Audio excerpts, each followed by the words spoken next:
Hello everyone, Richard here, back for another diecast review for the Diecast F1 review. And here today we shall look at the Solido Mclaren MP4 2B from the 1985 season, driven by Alain Prost. And this model is one of my favourites. Even though it is quite a cheaply made model, it is, like I said, a very good one. And just have a look around the box, a nice blue box. It's one of two versions, or one of three versions, depending on how you look at it. There's two versions of the car available, which is the MP4 2B, which is this one from 85, and then there's the 86 version, which is basically the same, but with McLaren on the side rather than the barcode, and also number 1 on the nose, hence world champion. Anyway, that's the two versions of the car. The two versions of the boxes as well. There's this version, which is the plastic see-through version, and then there's the other version which has a sliding top. It is enclosed, so you just slide the top off and then the car is opened, or the box is open. So I've got the early version anyway. Now price wise for this model, it does vary. When I bought this model they were going very cheap, about £15–20, sometimes up to £30 at the time, and they seemed fairly cheap at the time, fairly common. But over the past 4 years their numbers have dwindled a lot. They're very rare, I've noticed. Even on eBay they're quite hard to come by, unless you look at the buy it nows, which tend to sell for £200–300, which are ridiculous. Anyway, enough about the prices, we don't really want to go there. Anyway, this is how the car comes in the box. It is open top, so the back bodywork is stored at the back of the box, and so you can see all the details on the car. But we shall open the box up anyway and have a gander at the car. Very awkward box. I think I've already ripped the inner paper already. It has an awkward shape there. There we go. And then we just pull the car out like that. So you have the car, like so, and I shall get the piece of bodywork out as well. Get the box out of the way, and then we have the bodywork like this, which is one big piece of die-cast metal, very nicely detailed as well. Got the vents in the top, hole in the back, the Prost logo, Prost name there, the Boss, the tag turbo, very nice red as well. Doesn't feel like the decals are going to chip at all, although I think it's more paint than decal, considering on the inside it is smudged, so I think it's more paint. Also a nice plastic windscreen with the mirrors as well, so that's quite a nice, quite a well made piece of kit that. So I shall attach that to the car. Oh, and also the nose piece comes off as well, and that's all die cast as well. It's painted as well, so it's one big piece of metal as well. Two small pegs on the front there under the nose, so it can attach to the front of the car. So I shall attach them like that, and then attach the body like so. It just snaps on with 4 pegs on either side. Now of course this car is attached to a base, but we'll look at what's on the base first. Very similar to Mini Champs with the black with the checkers. We have Mclaren MP4 2B from 1985, the Alain Prost collection, and of course Solido at the back there. Now this of course is attached to the base, so I just do a quick jump cut while I unscrew the base. So back in a moment. Okay, back again. Now here we are, the car unpackaged and unscrewed from the base, and it is a very nice model. It rolls very nicely. Just noticed that the bodywork when attached doesn't quite, there is a bit of a gap between the body panels. They don't quite snap together very well, but it's not a huge issue.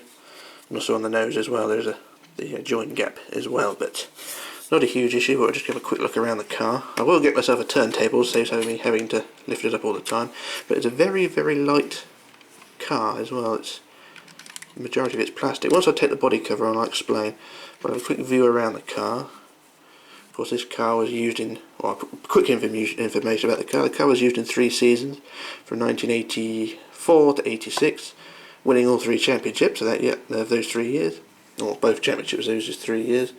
1 for Niki Lauda, 2 for Alain Prost.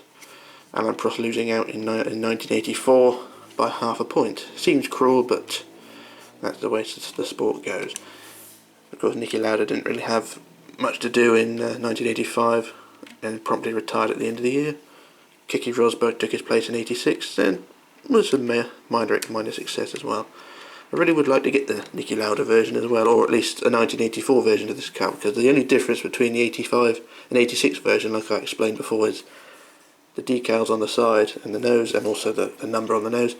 The 84 version had a bigger rear wing, it had more parts coming forward, hanging over the side, made the rear wing more bigger, or much bigger. And I really would like to get a version of that. I have seen other versions, well, people making versions of it, sort of a kit bash, taking this version and adding the bits themselves. And I really would like a version of that made, well, not so much properly, but at least one version made so I can own it, because I would like it. Material wise, I said at the top, the body panels, the removable body panels are metal. Very nice. The tyres are a very nice rubber as well, a very hard, well, quite soft rubber, but got a bit of detail in there. Got a bit of something going on in the tread there, picking up a lot of dust as well, which doesn't help. I'll give them a wash later on, although it does make it look like they've been used, so yeah, they look like scrub tyres, don't they? So yeah, and then also in the back you got a bit of rubber here for a funny exhaust pipe thing, and yeah, it does look a bit silly, but that's detail for you. Now I shall remove the body panel again, so I'll zoom out a bit, and we just remove the body. How do you do this? There we go, it just snaps off there like that. So you got the 4 pegs in the corners there, and 2 up here, oh, and 2 at the back as well. So we'll just put that to one side over there, and also the nose. And we look at the car in its naked form. So we've got some really nice details in the engine and the cockpit.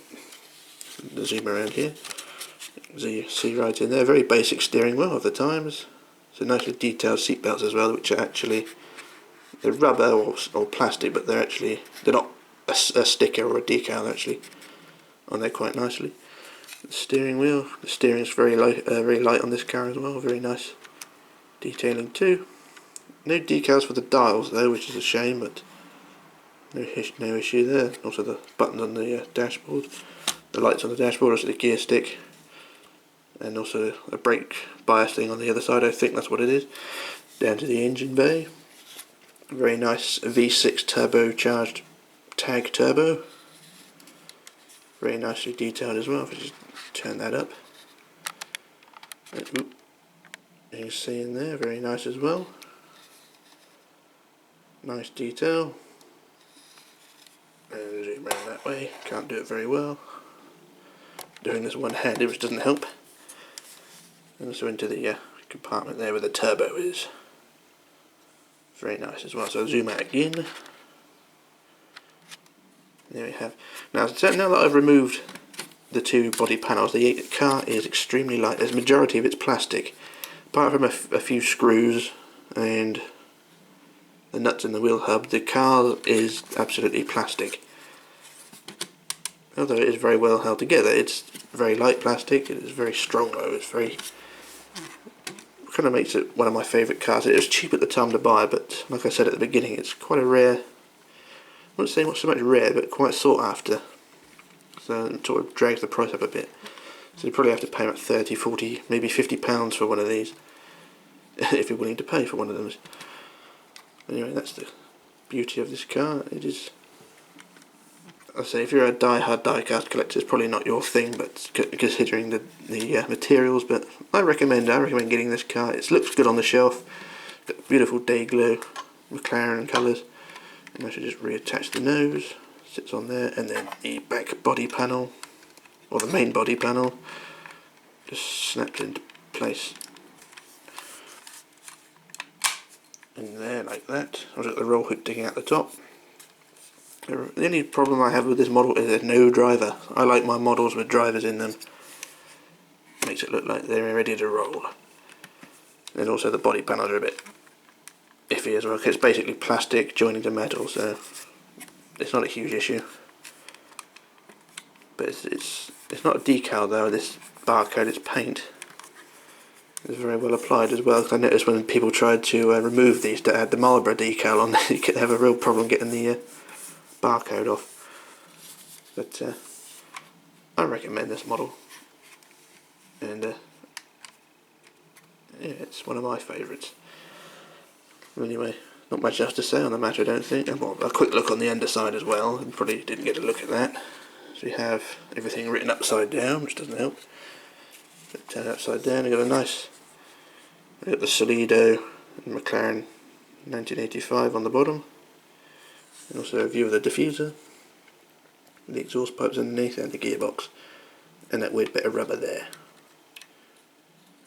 And the Goodyear tyres. I think in '84 they were Michelin, weren't they?